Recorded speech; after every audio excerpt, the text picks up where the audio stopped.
Reflections on Revelation, chapter 13. Take a straw poll among school-age children about what their most favorite and least favorite classes are. You might be surprised at the results. My top guess, and that's before I read the results of a national survey, was mathematics. Survey says, I borrowed that line from a TV show, math. Bells and whistles go off. I was right. My next guesses were science and history. Survey says, buzzer goes off. I was wrong. Next was English and then PE. Survey said history was fifth and science was sixth. In a 2017 article from the Washington Post entitled, Why So Many Students Hate History and What to Do About It, several disturbing trends were noted. Remember, this is BC, before COVID. The author noted that 6th and 12th graders that were polled said, history is boring. History majors are dropping dramatically in colleges and universities. Students find history boring, they say, because it's about memorizing facts and dates about dead people. Why do I make mention of surveys like this? Because when it comes to understanding the book of Revelation, there is a tremendous amount of history to digest. What makes it exciting for many is the end of the world stuff. World leaders forcing us to get barcodes tattooed on our foreheads and chips implanted under our skin, people disappearing while driving cars. That's exciting history, right? But tell them about the history of Rome? Snoozeville, right? The fact is, we can read one verse from chapter 1 until you are blue in the face where it says, things which must shortly take place. And you can't get people to listen. You can read Matthew chapter 24, verse 34, where it says, Assuredly I say to you, this generation will by no means pass away till all these things take place. And nobody wants to bother reading history to see that exactly what Jesus said would happen in Matthew 24 up to that point did in fact happen. History. Who needs it as long as we have Hollywood and pop eschatology stoking the furnace of fiction? And moving on. We have here a rather unfortunate chapter break beginning here in chapter 13 of Revelation. This really is a continuation of the previous chapter. When we ended the last chapter, the dragon, or Satan, was going off to make war on the rest of the woman's offspring, the church. How is Satan going to make war on the saints? The vision John sees lays out Satan's game plan there in the first century. It is here that I will begin to show that an understanding of Daniel's visions is absolutely essential to grasping this chapter and the ones to follow. Also, I will bring along secular history, which is indisputable among history scholars. Roman emperors in order are accurate. How they lived and died is accurate. The emperor worship cult is accurate. The persecution of the saints is accurate. Lay these side by side, and you get a clear picture of this chapter. I've lamented in the past over the fact that many of the obstacles that stand in the way of understanding the book of Revelation stems from myths. In the last chapter, we dealt with and disposed of the notion of Lucifer as Satan as it pertained to the war in heaven. A myth from days of old that people believe without a shred of proof from the Bible. Here in this chapter, we have another myth staring at us in the face. The Antichrist. You might say, hey, are you telling me the Antichrist is a myth? Oh no, the Antichrist of the Bible is real as described in 1st and 2nd John. But the Antichrist that false prophets like Hal Lindsey describe, that's a myth. While spending an entire chapter in his book, The Late Great Planet Earth, Lindsey grabs this chapter out of Revelation and plugs the Antichrist in and never goes to John's writings in his epistles to see what the definition is of the Antichrist. Well, let's read it for ourselves and you'll have it. 1 John chapter 2, beginning in verse 18. Little children, it is the last hour, and as you have heard, that the Antichrist is coming. Even now, many antichrists have come, by which we know that it is the last hour. They went out from us, but they were not of us. For if they had been of us, they would have continued with us. But they went out that they might be made manifest, that none of them were of us. Later down in 1 John chapter 2, continuing in verse 22, who is the liar but he who denies that Jesus is the Christ? He is antichrist, who denies the Father and the Son. Whoever denies the Son does not have the Father either. He who acknowledges the Son has the Father also. In chapter 4 of 1 John, beginning in verse 2, we read, by this you know the Spirit of God. Every spirit that confesses that Jesus Christ has come in the flesh is of God, and every spirit that does not confess that Jesus Christ has come in the flesh is not of God.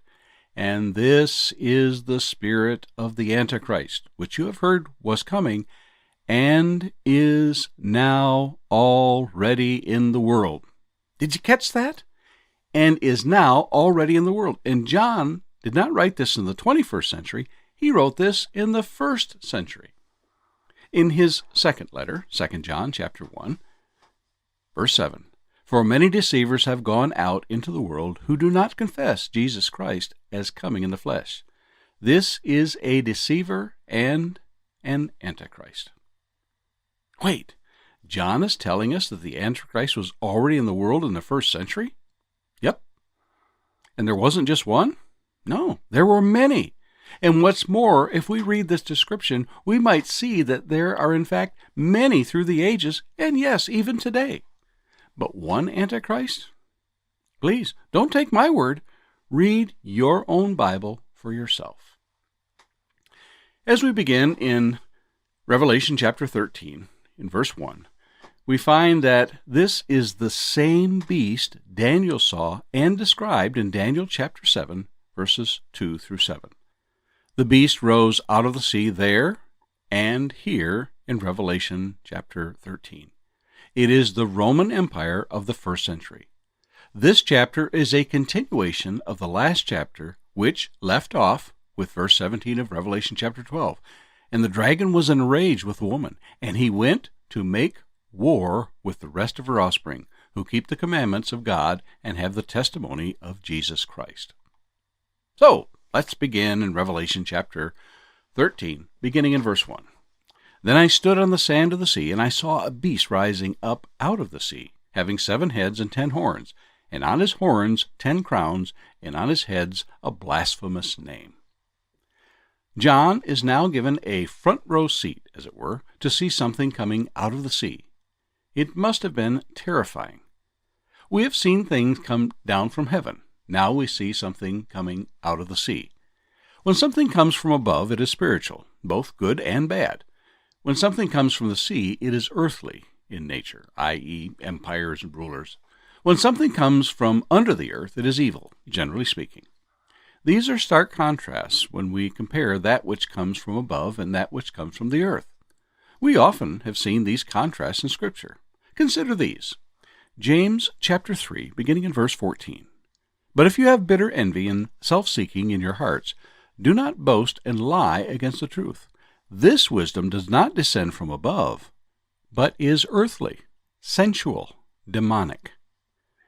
Paul tells us in Galatians chapter 5, verses 19 through 23, now the works of the flesh are evident, which are adultery, fornication, uncleanness, lewdness, idolatry, sorcery, hatred, contentions, jealousies, outbursts of wrath, selfish ambitions, dissensions, heresies, envy, murders, drunkenness, revelries, and the like, of which I tell you beforehand, just as I also told you in the past, that those who practice such things will not inherit the kingdom of God. But the fruit of the Spirit is love, joy, peace, long-suffering, kindness, goodness, faithfulness, gentleness, self-control. Against such there is no law. So we see the contrast here of the works of the flesh and the works of the Spirit. We continue on. Now, rising out of the sea means that it is of earthly origins. Remember what Daniel was told about these 4 kingdoms. We go back to Daniel chapter 7, beginning of verse 16. I came near to one of those who stood by and asked him the truth of all this. So he told me and made known to me the interpretation of these things. Those great beasts which are 4 kings which arise out of the earth. Now, notice the features here in Revelation chapter 13. Number 1, it has 7 heads. Number 2, it has 10 horns, the same as the beast in Daniel chapter 7, verse 7. It has 10 crowns on the 10 horns. And fourth, it has a blasphemous name on its heads, the same as the beast in Daniel chapter 7, verse 8. What is the blasphemous name? Well, blasphemy comes from the Greek word blasphemia, and it means a vilification, especially against God, evil speaking, railing, according to Strong's Greek dictionary. Something blasphemous here is specifically against God. Here, in effect, Caesar is divine. I have some Roman coins that are of Tiberius, in effect saying Caesar is God. Caesar is divine. Take a look at the Roman coins here depicted, and the inscription means Tiberius Caesar Augustus, son of the divine Augustus. It is hard to argue against the idea that emperors were considered divine when you have it on their coins. This coin is from the archaeologist Farrell Jenkins. You can find his website here. Verse 2, Now the beast which I saw was like a leopard. His feet were like the feet of a bear, and his mouth like the mouth of a lion. The dragon gave him his power, his throne, and great authority. While this may seem like something completely new, we have actually seen this before. Where? You guessed it, in the Old Testament. In Daniel chapter 7, Daniel has a vision in the days of Belshazzar, king of Babylon. Even though Daniel 7 comes after chapter 6, this chapter chronologically comes before chapter 6, since Daniel 6 records the end of the Babylonian Empire, the night of the handwriting on the wall, some 17 years earlier in chapter 6. The second of the 4 world empires will come after Belshazzar's reign. Daniel writes that he is very troubled by this vision, and his countenance change. Read it for yourself, and you will understand why this is. This vision that John has is in the reverse order of Daniel's vision. Why? Daniel is looking ahead into time. John is looking back in history and sees the results of what has already happened. Let's read it. Daniel chapter 7, beginning in verse 2. Daniel spoke, saying, I saw in my vision by night, and behold, the 4 winds of heaven were stirring up the great sea. And 4 great beasts came up from the sea, each different from the other. The first was like a lion, and had eagle's wings. I watched till its wings were plucked off, and it was lifted up from the earth, and made to stand on 2 feet like a man. And a man's heart was given to it. And suddenly another beast, a second like a bear. It was raised up on one side, and had 3 ribs in its mouth between its teeth. And they said thus to it, Arise, devour much flesh. After this I looked, and there was another, like a leopard, which had on its back 4 wings of a bird. The beast also had 4 heads, and dominion was given to it. After this I saw in the night visions, and behold, a 4th beast, dreadful and terrible, exceedingly strong. It had huge iron teeth. It was devouring, breaking in pieces, and trampling the residue with its feet. It was different from all the beasts that were before it, and it had 10 horns. Daniel sees a lion, which is Babylon, then a bear, Medo-Persian, then a leopard, which is Greece, then the 4th, a dreadful, terrible beast with 10 horns, depicting Rome. John sees it in reverse order, a beast rising out of the sea, which is Rome, like a leopard, which is Greece, feet like a bear, the Medo-Persian, and a mouth like a lion, Babylon. Note, on the bear, it raised up on one side because the Persians were the stronger of the 2. Remember when Daniel interprets Nebuchadnezzar's dream in Daniel 2? He describes the kingdom this way. Daniel chapter 2, beginning in verse 40.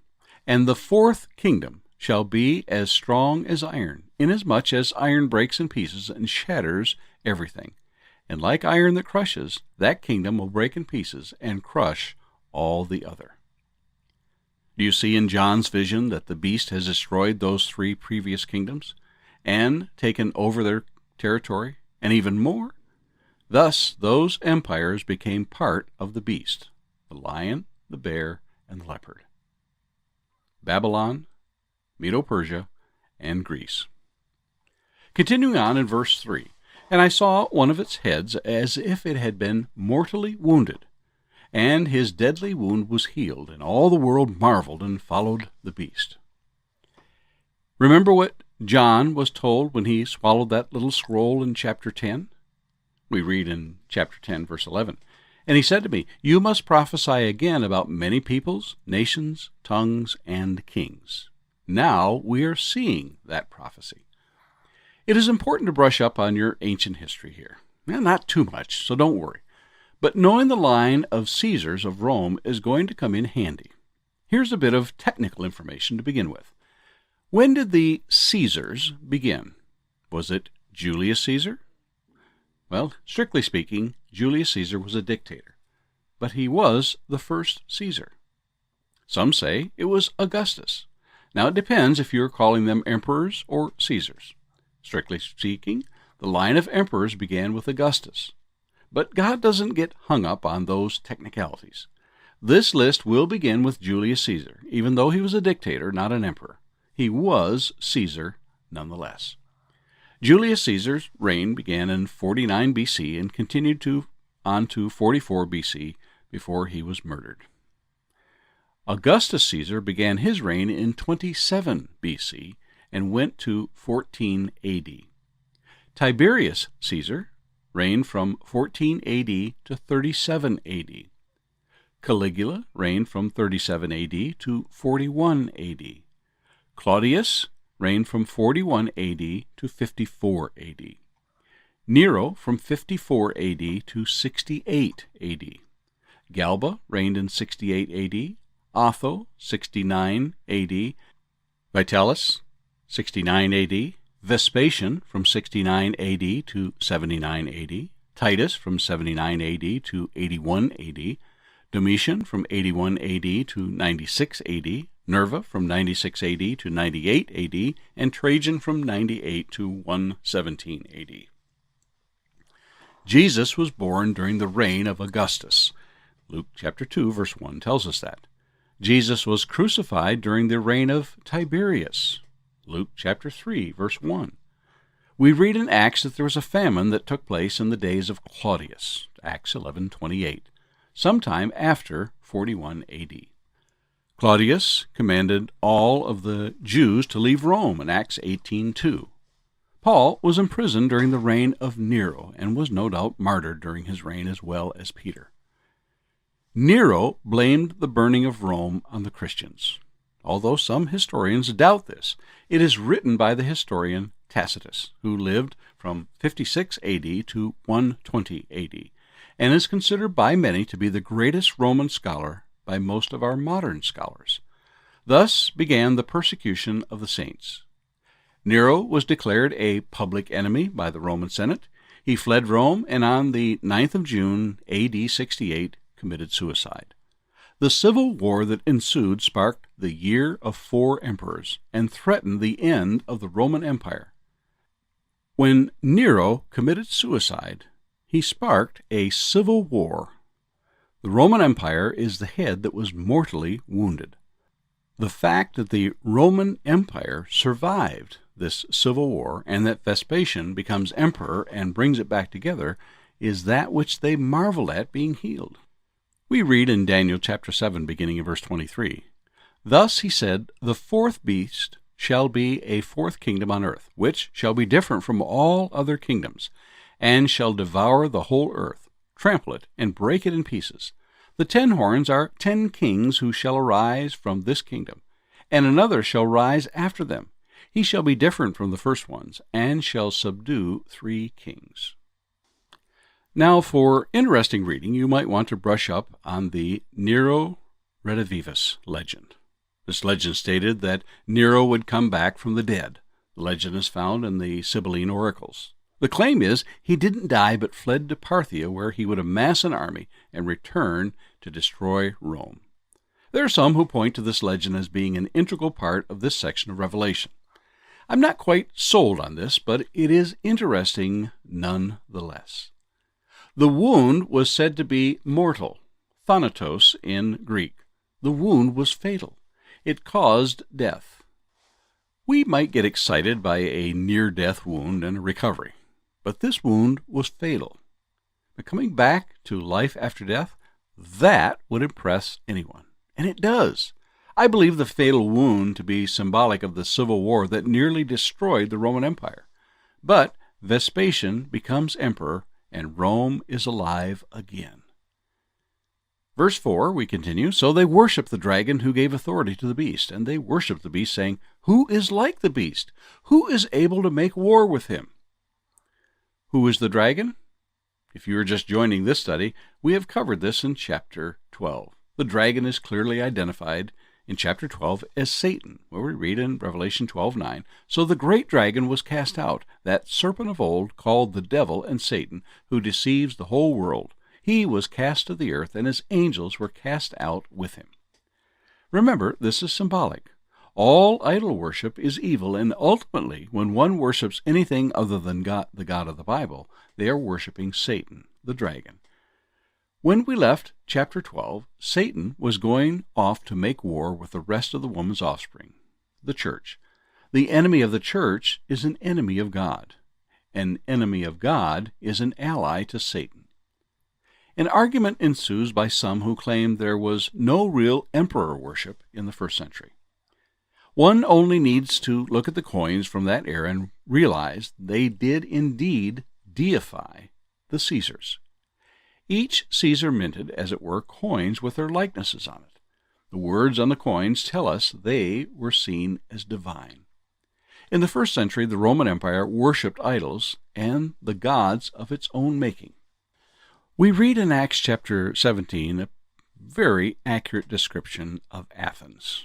Beginning in verse 16, "Now while Paul was waiting for them in Athens, his spirit was provoked within him as he saw that the city was full of idols." In Acts chapter 19, when they shouted for hours, "Great is Diana," or Artemis, some of your versions read, "of the Ephesians." Let's read it, Acts 19, beginning verse 34. "But when they recognized that he was a Jew, for about 2 hours they cried out with one voice, 'Great is Artemis of the Ephesians.' And when the town clerk had quieted the crowd, he said, 'Men of Ephesus, who is there who does not know that the city of the Ephesians is temple keeper of the great Artemis and of the sacred stone that fell from the sky?'" Paul takes great pains in his letter to the Corinthians to explain the dilemma of those Christians faced eating food sacrificed to idols. In 1 Corinthians chapter 8 and verse 4, he writes, "Therefore, as to eating of food offered to idols, we know that an idol has no real existence, and that there is no God but one." In chapter 10 of 1 Corinthians, beginning verse 19, "What do I imply then? That food offered to idols is anything, or that an idol is anything? No, I imply that what pagans sacrifice they offer to demons and not to God. I do not want you to be participants with demons. You cannot drink the cup of the Lord and the cup of demons. You cannot partake of the table of the Lord and the table of demons. Shall we provoke the Lord to jealousy?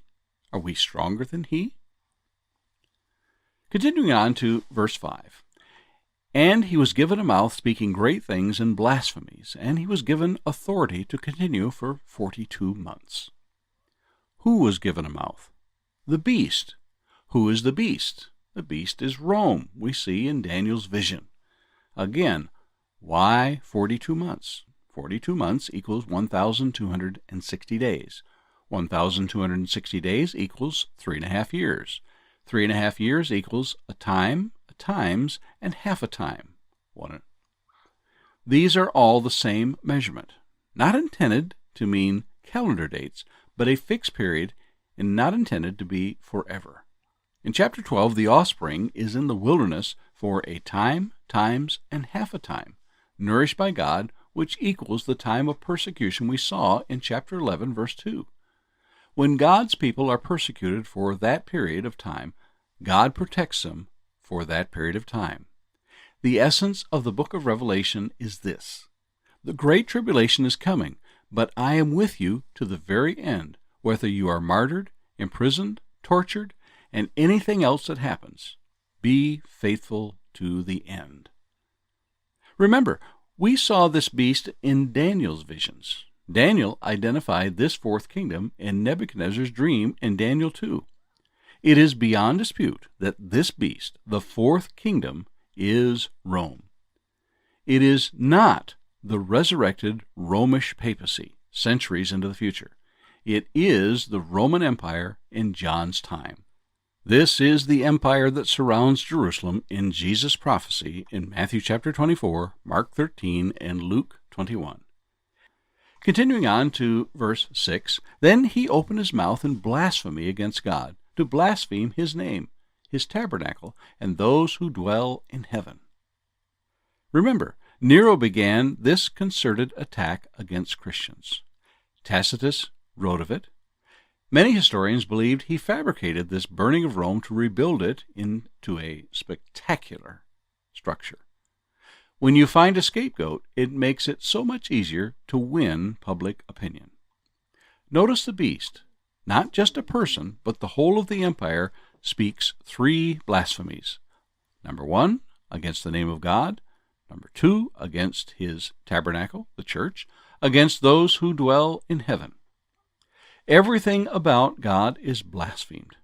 It is interesting that Paul describes a particular person when he writes to the Thessalonians in 2 Thessalonians chapter 2, beginning in verse 1. Now, brethren, concerning the coming of our Lord Jesus Christ and our gathering together to him, we ask you not to be soon shaken in mind or troubled, either by spirit or by word or by letter, as if from us, as though the day of Christ had come. Let no one deceive you by any means, for that day will not come unless the falling away comes first. And the man of sin is revealed, the son of perdition, who opposes and exalts himself above all that is called God or that is worshipped, so that he sits as God in the temple of God, showing himself that he is God. We continue down to verse 7. It was granted to him to make war with the saints and to overcome them, and authority was given him over every tribe, tongue, and nation. This is right out of Daniel. We read in Daniel chapter 7, beginning in verse 17, Those great beasts which are 4 kings which arise out of the earth.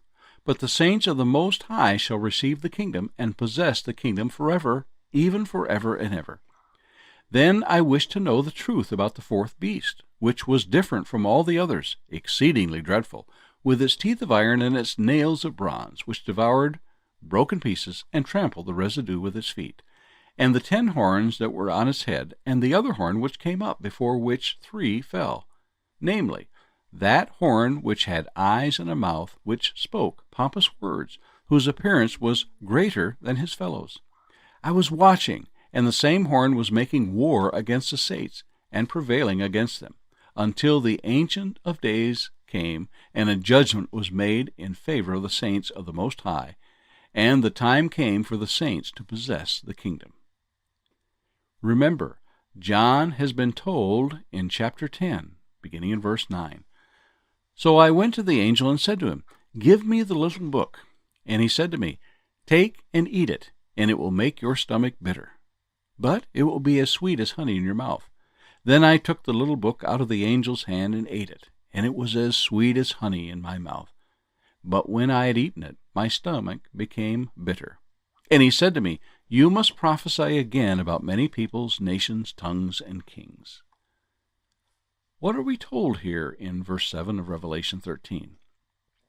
Authority was given him over every, wait for it, tribe, tongue, and nation. This isn't the Antichrist. This isn't the Pope. This isn't the leader of the United Nations or any other modern New World Order ruler. This is a Roman emperor in the 1st century. Daniel foretold it, and John is describing it here. We were given the timestamp in chapter 12, when Satan was thrown down. The very next verse tells us, Revelation 12:10, And I heard a loud voice in heaven saying, Now the salvation and the power of the kingdom of our God and the authority of his Christ have come. For the accuser of our brothers has been thrown down, who accuses them day and night before our God. When did Jesus receive his crown and begin to rule? Read Psalm 110, verse 1. Read 1 Peter chapter 3, verse 22. Read Mark chapter 9, verse 1.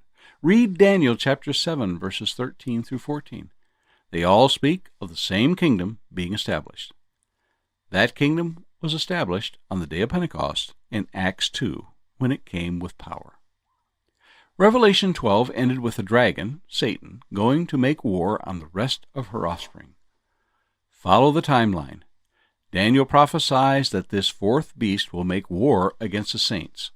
Revelation 12:17 tells us the dragon went to make war with the rest of her offspring. Now we see this beast, Rome, was granted to make war with the saints. Where did this beast get its authority? Go back and read verse 4. The dragon. The dragon is using the beast to make war against the saints. Why? Revelation 12:12. Because he knows that his time is short. We continue on with verse 8. All who dwell on the earth will worship him, whose names have not been written in the book of life of the Lamb slain from the foundation of the world. The Roman Empire rules the world. We have covered the emperor cult and the divine status of the emperors in verse 1. Those who are of God, the saints, have one God, Jehovah. We have seen this book of life already in this book. In Revelation chapter 3 and verse 5, he who overcomes shall be clothed in white garments, and I will not blot out his name from the book of life, but I will confess his name before my Father and before his angels. The first mention of this book is found in the book of Exodus, when Moses writes, Exodus 32, beginning verse 32, Yet now, if you will forgive their sin, but if not, I pray, blot me out of your book, which you have written. And the Lord said to Moses, Whoever has sinned against me, I will blot him out of my book. We sing a hymn with the words, My name is in the book of life, oh bless the name of Jesus, written by Daniel S. Warner in 1893, entitled, I Know My Name is There. There are a number of other verses in Scripture that reference this book of life in various terms. Daniel chapter 12 and verse 1, it calls it written in the book. Psalm 56:8, written in your book. Psalm 69:28, the book of the living. Isaiah 4, verse 3, recorded among the living. Luke chapter 10, verse 20, names written in heaven. Philippians 4:3, Paul calls it the book of life. The writer of the book of Hebrews, in Hebrews 12:23, says they are registered in heaven.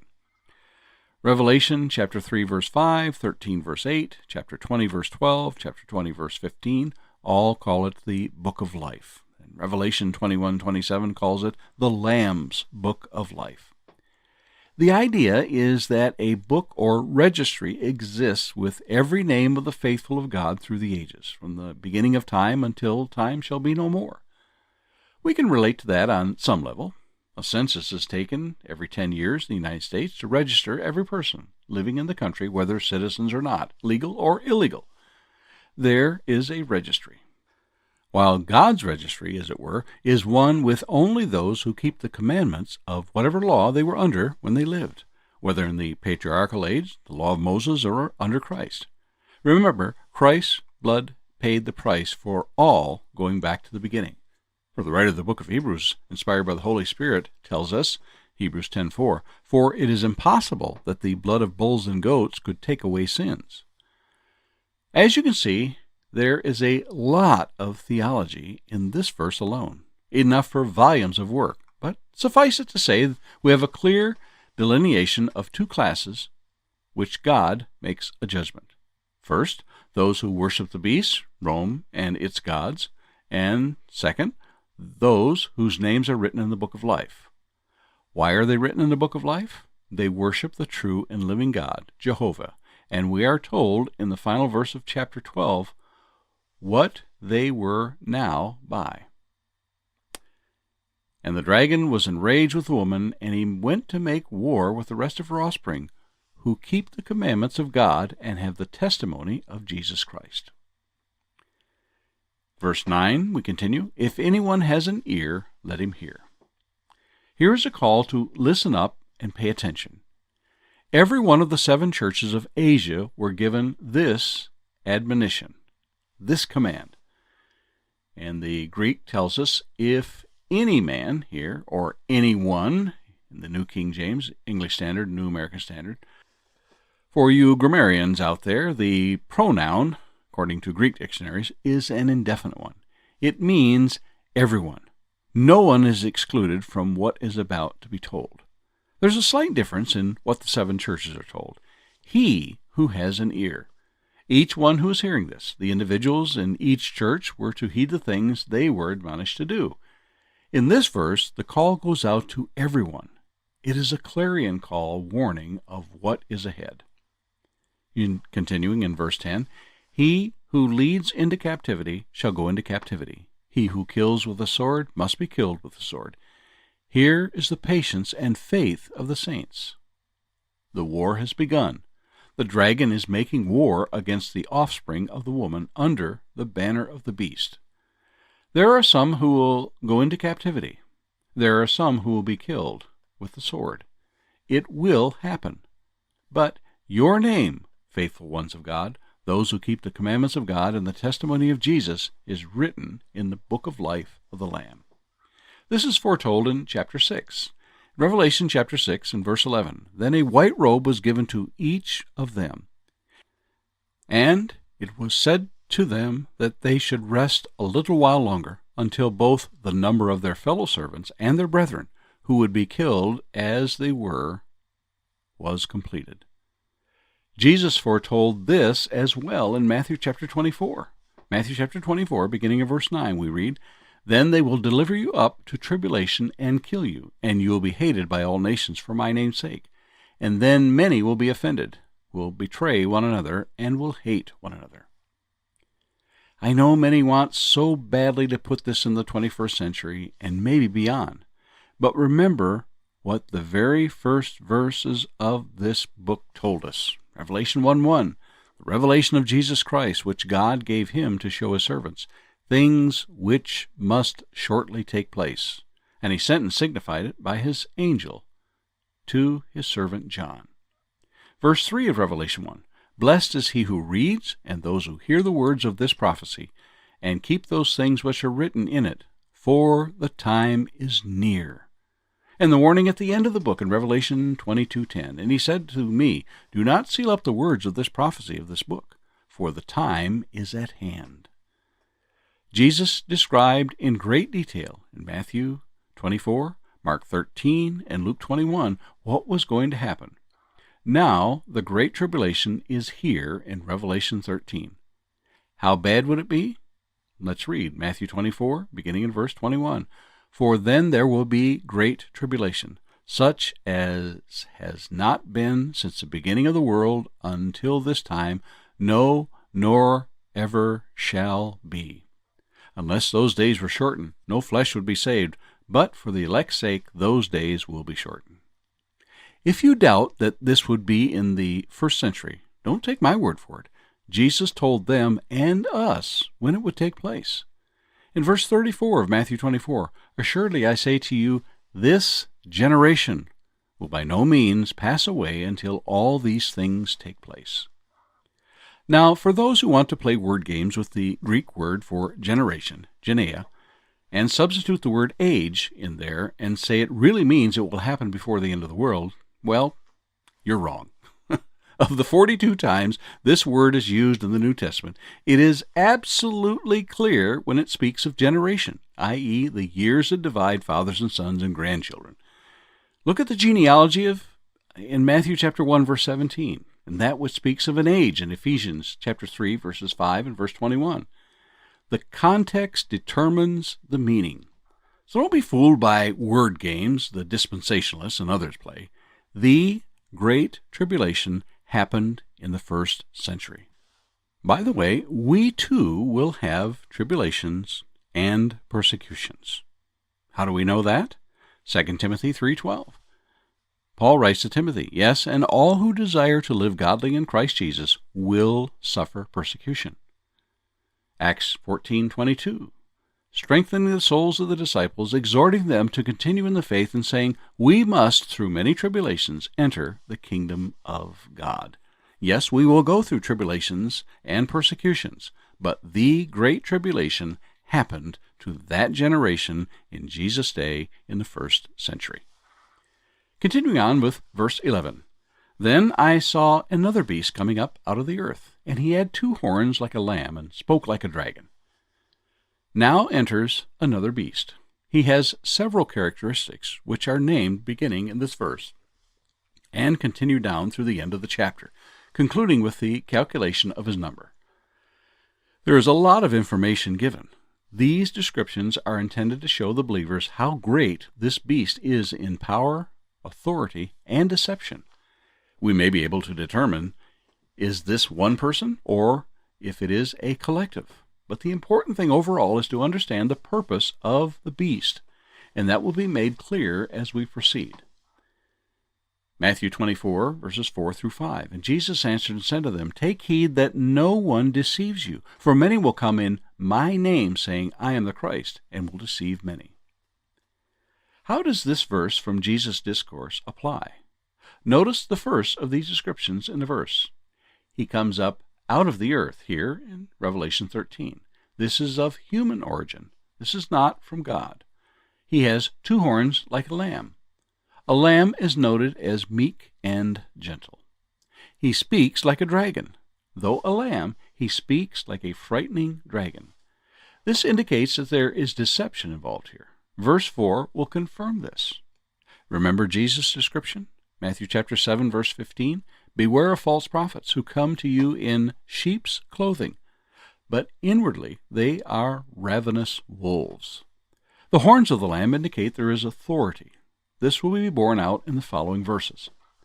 We will see this character again in chapter 16. For in chapter 16 and verse 13 we read, and I saw 3 unclean spirits like frogs coming out of the mouth of the dragon, out of the mouth of the beast, and out of the mouth of the false prophet. With a little digging, we see this beast is the false prophet, exactly what Jesus warned about. In Matthew 24, 11 through 12 says, then many false prophets will rise up and deceive many, and because lawlessness will abound, the love of many will grow cold. If we go back to the letters to the 7 churches, we see a reference to a false prophet from the Old Testament. In Revelation chapter 2, beginning in verse 14, but I have a few things against you, because you have there those who hold the doctrine of Balaam, who taught Balak to put a stumbling block before the children of Israel, to eat things sacrificed to idols, and to commit sexual immorality. Thus you also have those who hold the doctrine of the Nicolaitans, which thing I hate. We continue in verse 12. And he exercises all the authority of the first beast in his presence, and causes the earth and those who dwell in it to worship the first beast, whose deadly wound was healed.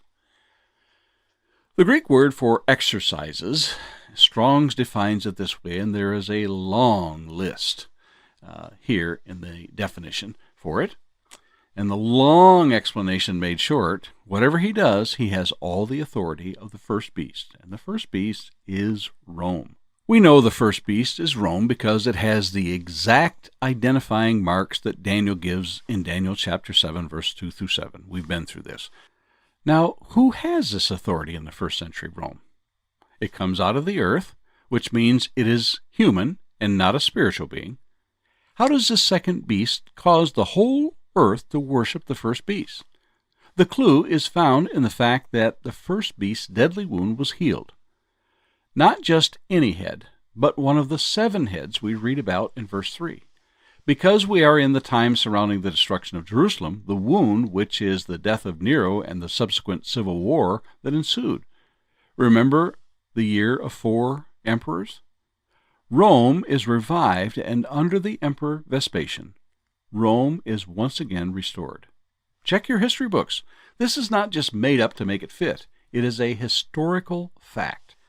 The second beast causes the whole world to worship the first beast. Someone or something has the authority to implement this. In the realm of modern politics, in democracy, we might decry such an effort by an individual or an organization. But we aren't in the 21st century, and we are not in a democratic republic of the 21st century. We are in the idol-worshipping Roman Empire. We can understand this when we consider how the Apostle Paul walked the line when he preached in Athens. While reasoning in the synagogue and in the marketplace, he catches the attention of the Epicurean and Stoic philosophers who pose a rather pointed question which has a life and death implication. In Acts chapter 17, beginning in verse 18, then certain Epicurean and Stoic philosophers encountered him, and some said, "What does this babbler want to say?" Others said, "He seems to be a proclaimer of foreign gods, because he preached to them Jesus and the resurrection." And they took him and brought him to the Areopagus, saying, "May we know what this new doctrine is of which you speak?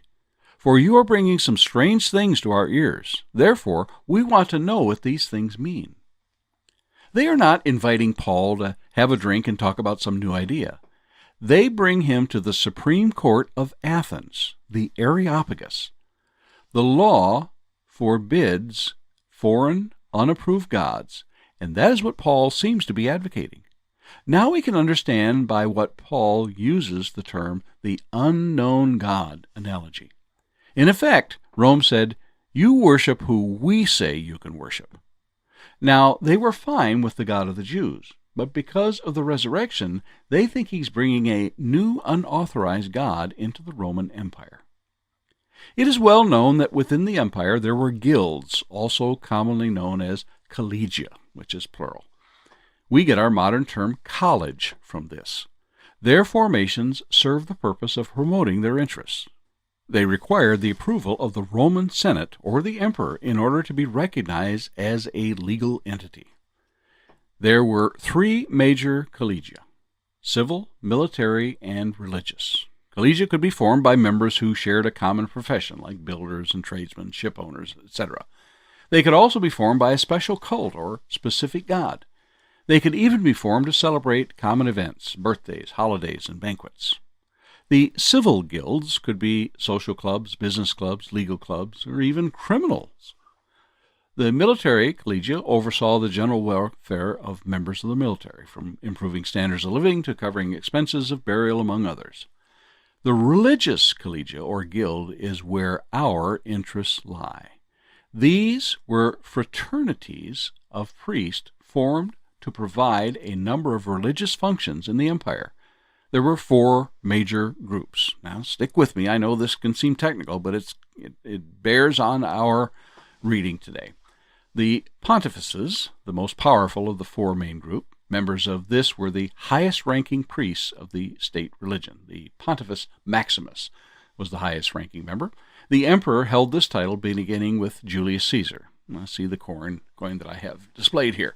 If that sounds familiar, it is the title given to the papacy in Roman Catholicism. Beginning with Augustus Caesar, only emperors could be Pontifex Maximus until Marcus Aurelius in 161 AD. The augurs, a priest who interpreted the will of gods by studying events within predetermined space, which he saw in the templum, the thunder and lightning, paths of birds, falling objects, and such. The next group is the Greek term which means the 15 members. These had the priestly duties of guarding the Sibylline books, the scriptures they consulted in order to advise the Senate, also to oversee foreign gods introduced to Rome, among other duties. The Septemviri Epuloneum, these arranged feasts, banquets, and festivals dedicated to the gods. If you love history, this is a fascinating study. Much, and I mean much more, can be put in here. As long as this seems, it could go even longer. But you get the idea. Guilds are, in a way, what our modern unions are. They are meant to represent its members and promote their well-being. The religious guild, or collegia, was in charge of the imperial cult, i.e., emperor worship. The coins of ancient Rome tells the story of the imperial cult. Every emperor had their own coins minted. Writers and historians during the emperor's reign wrote favorably of that emperor, and under penalty of death would not speak disparagingly of an emperor. However, under a subsequent emperor, they might speak badly of one's reign if they fell into disrepute. Even then, one had to be careful. for that emperor was elevated to a godlike status. These guilds required citizens to worship emperors, which, of course, Christians could not do under penalty of death. Verse 13. He performs great signs, so that he even makes fire come down from heaven on the earth in the sight of men. Sounds familiar, does it not? Sorcery has been around a long, long time, going back to the days of Moses in Egypt. We find the magicians could copy some of these miracles. In Exodus chapter 7, verse 11 and 12. But Pharaoh also called the wise men and the sorcerers, so the magicians of Egypt, they also did in like manner with their enchantments. For every man threw down his rod, and they became serpents, but Aaron's rod swallowed up their rods. Exodus 7:22. Then the magicians of Egypt did so with their enchantments, and Pharaoh's heart grew hard, and they did not heed them, as the Lord had said. In Exodus chapter 8, verse 7, we read, And the magicians did so with their enchantments, and brought up frogs on the land of Egypt. But there was a point that they could not perform these miracles. In Exodus 8:18, Now the magicians so worked with their enchantments to bring forth lice, but they could not. So there were lice on man and beast. King Saul consults the medium of Endor to contact Samuel the prophet that he might know what he should do. Even she is surprised by Samuel's presence. 1 Samuel chapter 28, beginning verse 11. Then the woman said, Whom shall I bring up for you? And he cried, Bring up Samuel for me. When the woman saw Samuel, she cried out with a loud voice, and the woman spoke to Saul, saying, Why have you deceived me? For you are Saul. Simon the sorcerer, as we know him, sees the miracles performed by Peter and offers money to have that power. Acts chapter 8, verse 9. But there was a certain man called Simon, who previously practiced sorcery in the city, and astonished the people of Samaria, claiming that he was someone great. We may be quick to dismiss this man's power to perform great signs here in Revelation, but consider that his power comes from Satan. These signs are not there for entertainment. These signs are there to convince the people of their authority. Then the deception occurs. The deception is to make the people create an image to the beast who was wounded. We'll find that in the next verse. After all, if the person or persons can do these wonders, they must be someone great. Notice the similarity to Simon the sorcerer. In verse 10 of Acts chapter 8, To whom they all gave heed, from the least to the greatest, saying, This man is the great power of God. And they heeded him because he had astonished them with his sorceries for a long time. But there is something vaguely familiar with the second beast. We've read about this before. Yes, I know. Listen to what Paul wrote to the Thessalonians in 2 Thessalonians chapter 2, verses 1 through 12. Now, brethren, concerning the coming of our Lord Jesus Christ and our gathering together to him, we ask you not to be soon shaken in mind or troubled, either by spirit or by word or by letter, as if from us, as though the day of Christ had come. Let no one deceive you by any means, for that day will not come unless the falling away comes first. And the man of sin is revealed, the son of perdition, who opposes and exalts himself above all that is called God or that is worshipped, so that he sits as God in the temple of God, showing himself that he is God. Do you not remember that when I was still with you, I told you these things? And now you know what is restraining, that he may be revealed in his own time. For the mystery of lawlessness is already at work. Only he who now restrains will do so until he is taken out of the way. And then the lawless one will be revealed, whom the Lord will consume with the breath of his mouth and destroy with the brightness of his coming. The coming of the lawless one is according to the working of Satan, with all power, signs, and lying wonders, and with all unrighteous deception among those who perish, because they did not receive the love of the truth, that they might be saved. And for this reason God will send them strong delusion, that they should believe the lie, that they all may be condemned who did not believe the truth, but had pleasure in unrighteousness. Did you read that? The mystery of lawlessness is already at work. In verse 7. Paul wrote this letter during what we commonly call his second missionary journey. The internal evidence of this letter tells us that Timothy and Silas had returned to Paul. So this places the time during chapter 18 of the book of Acts. This was during the reign of Claudius, about 52 A.D. The imperial cult, or emperor worship, was already in full force at this time. Nero will become emperor in about 2 years or so from the writing of this letter to the Thessalonians. Verse 14, "And he deceives those who dwell on earth by those signs which he was granted to do in the sight of the beast, telling those who dwell on the earth to make an image to the beast who was wounded by the sword and lived." Whatever those signs were, it was granted him or it to do. Rome was nearly destroyed by the sword, the civil war during the year of 4 emperors. Vespasian restores order as emperor. History absolutely records that Vespasian leaves the siege of Jerusalem to go to Egypt to secure grain. While there, he is installed as emperor on July 1st of AD 69. Rome would indeed be healed of this deadly wound of a civil war.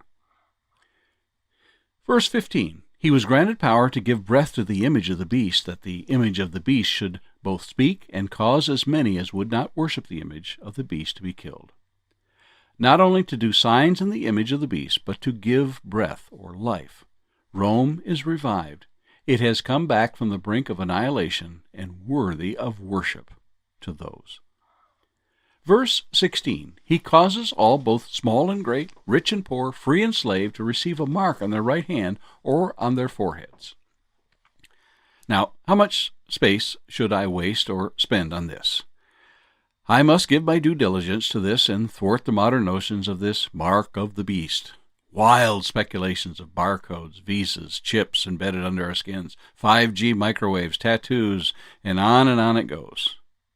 Now, that is not to say that these things cannot occur in our world today, but this book of Revelation was written to the 7 churches in Asia. This was real to them. They were undergoing this at that time. What does the right hand symbolize? What does the forehead symbolize? Giving one's strength and one's mind to these idols. Whatever this mark was, it was in full view of others.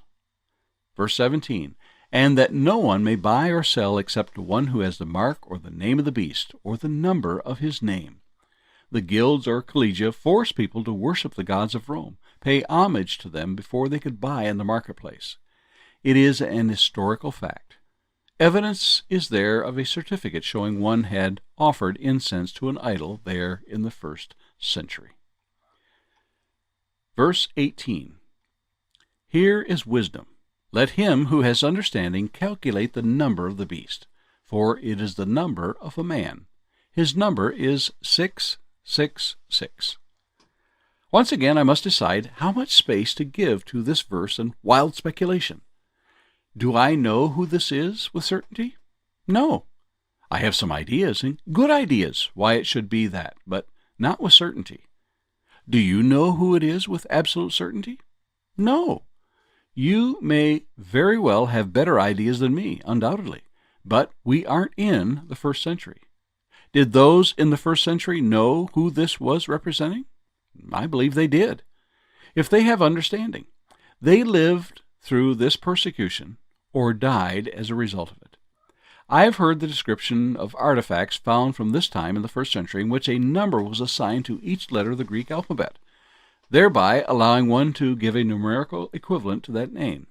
It might read 952 is a rotten egg, or something of that nature. Who was 952? I don't know, but someone there would have known. Any attempt to assign this number to modern times is futile. It's not about our time. It's about the time of the great tribulation of the 1st century surrounding the destruction of Jerusalem.